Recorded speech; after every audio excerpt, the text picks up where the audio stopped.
Yeah, I think it's a bit addressed in the next episode It's coming the up. next one. Just a bit, yeah. So see, I don't know what we're shooting one day to the next. Yeah, he works like 20, just unbelievable, 20-hour days, and it's unbelievable. Both of these guys. Yeah. Now we're 5-hour days. So. How many episodes do we have left for the rest of the season? Is there at least 2 or 3? We just wrapped yesterday, and yeah, we have 3 more episodes to show.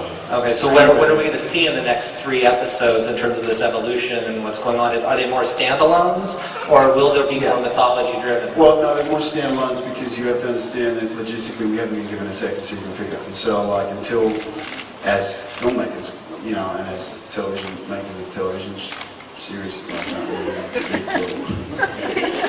okay, you know, we can't afford to start something that we're not going to be able to finish. It just wouldn't, like, we're not prepared to do that, you know. And so until they give us that hiccup, we can't really do any arcs, and we can't, you know. And so we've had to do 4 pretty much standalone episodes, but they're really good standalone episodes. And there is the arc that will always be there is the arc between Rick and Beth, and so that sort of comes to a very interesting close, cliffhanger note at the end of 4 to 16.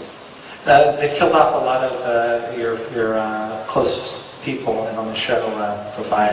Yeah, and again, you know, going really quickly, like I think by episode 3, you're totally accepting that he's a vampire, and it seems like a tricky thing, you know, having to take this person who's kind of hard news and kind of a logical person, and then have to be thrust into this world. And it must be an interesting dance as an actress of trying how much can you kind of accept and how much you kind of have to, you know, how weird this is.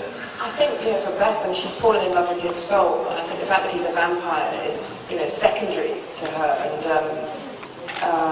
you know, but I actually think when he gets his contacts in the fangs, I almost find him more sexy in that look. So I actually, Yeah, she always makes passes at me once I come out of makeup and I'm kind of ready to go. I think so too, you know, but when I'm ready to go and she's sort of leaning against the trailer like, hey Alex, what you doing? And I'm like, going to do the thing, going to the scene. She's like, oh, how are you?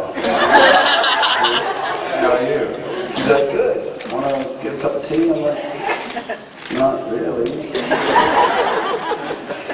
This is for any one of you. One of the things, too, I'm curious, is my favorite episode is the mythology-driven stuff, and it's the vampire stuff. And again, throughout the 12 episodes, the Mortal Coil, or I forget what the title of that one, right before this one just aired. Mortal Cure.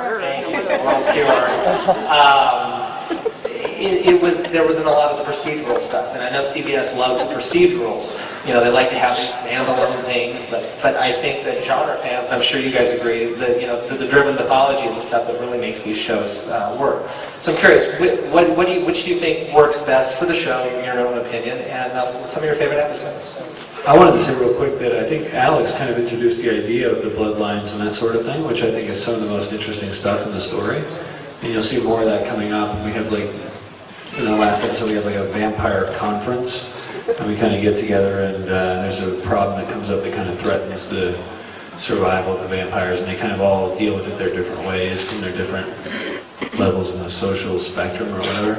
And so you'll see some interesting stuff coming up on that. But I like the vampire stuff when it gets into that. But he's so good at the procedural stuff, and I think that's a good through line for the show. But every time we get away into the bloodlines and that sort of thing, I think it's very interesting.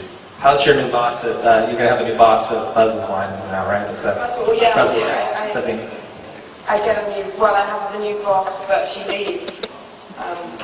Because the Buzzword is very tabloidy, but like on TMZ thing, and Beth's not interested in any of that sort of stuff, so she's more interested in sort of hard-hitting journalism, and she gets offered a new job quite soon. So, yeah. Very cool. I want to take some questions from the audience now. So.